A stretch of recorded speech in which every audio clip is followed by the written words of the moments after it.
selamat pagi anak-anak. Pada pagi hari ini kita berjumpa kembali untuk pelajaran ke-6 yang berjudul Yohanes Pembaptis. Kita buka halaman 67 ya. Sebelum kita belajar, mari kita berdoa dalam nama Bapa dan Putra dan Roh Kudus. Amin. Ya Tuhan, hari ini kami akan pelajari kehidupan Yohanes Pembaptis. Bantulah kami agar mengetahui hal-hal yang telah dilakukannya untuk mempersiapkan kedatangan Tuhan. Amin. Dalam nama Bapa dan Putra dan Roh Kudus. Amin.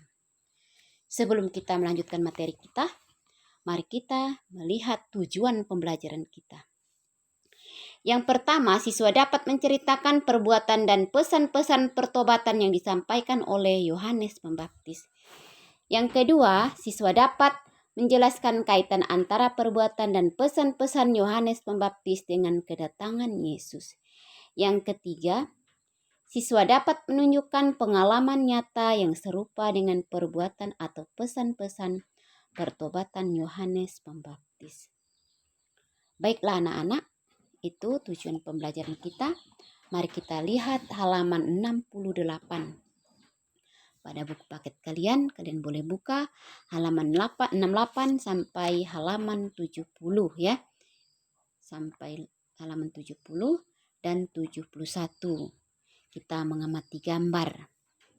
Nah, kalian lihat sendiri pada gambar 68 ada seorang polisi yang sedang mengaman kendaraan di jalan raya, ya. Pasti kalian tahu sendiri. Itu gambarnya ya, ada polisi dan halaman 69 di situ juga perlunya persiapan. Nah, mari membaca sama-sama.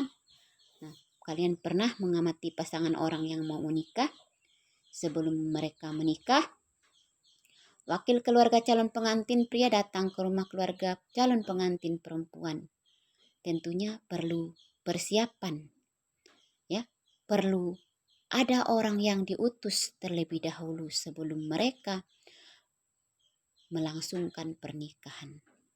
Utusan ini bertugas mempersiapkan berbagai hal yang perlu diatur dan dilakukan pada saat sebelum acara. Ya, anak-anak. Bukan hal itu saja yang perlu dipersiapkan, tetapi di dalam kelas juga perlu persiapan. Kelas kamu, misalnya ada yang piket pagi-pagi, pergi pagi-pagi ya. Nah, agar kelas terlihat rapi dan bersih sebelum Bapak Ibu guru masuk.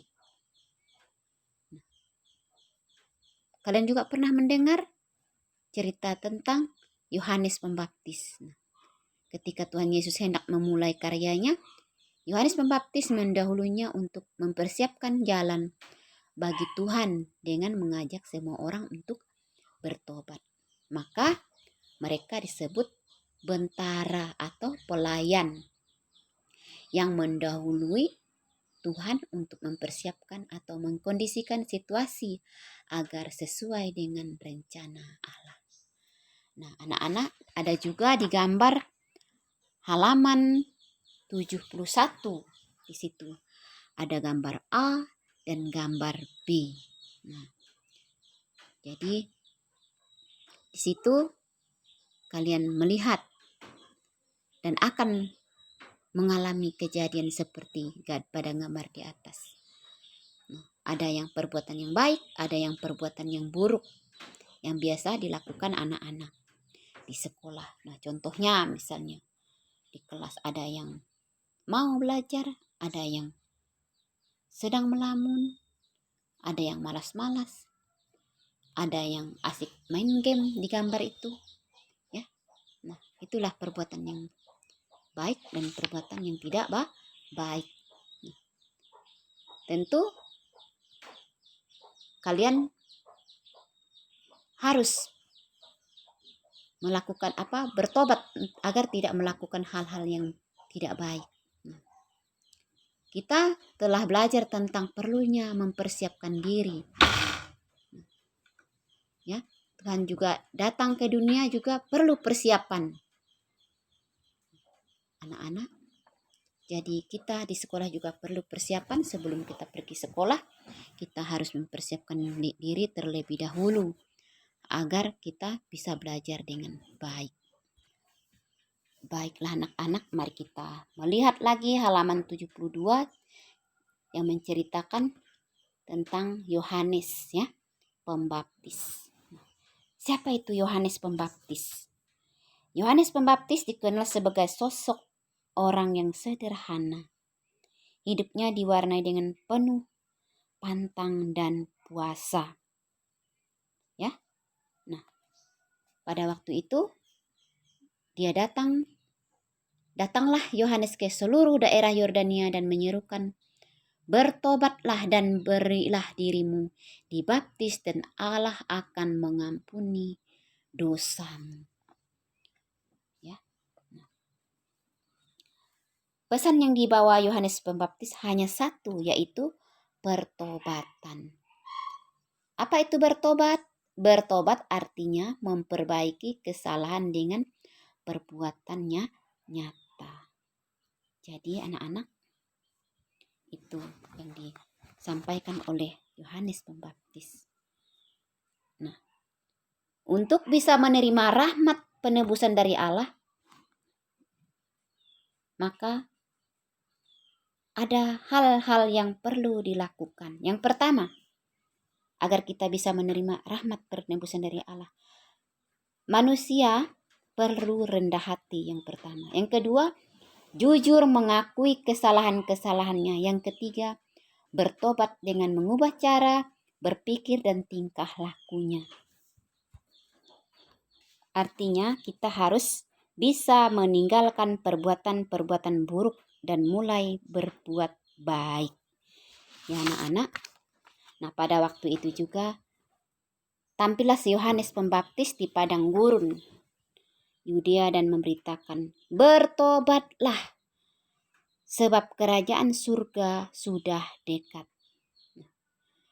Dialah yang dimaksud Nabi Yesaya ketika ia berkata, "Ada suara orang yang berseru-seru di padang gurun, persiapkanlah jalan untuk Tuhan, luruskanlah jalan baginya." Itu kata Yohanes Pembaptis. Nah, Yohanes ini dia memakai jubah bulu unta dan ikat pinggang kulit binatang. Makanannya adalah belalang dan madu hutan. Jadi seluruh penduduk dari Yerusalem dan Yudea sekitar Yordania pada saat itu mengakui dosanya.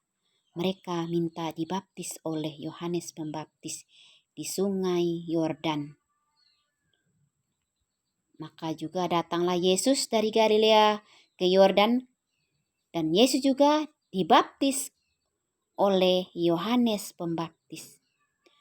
Tetapi Yohanes mencegah dia, katanya, "Akulah yang perlu dibaptis olehmu, dan engkau yang datang kepadaku."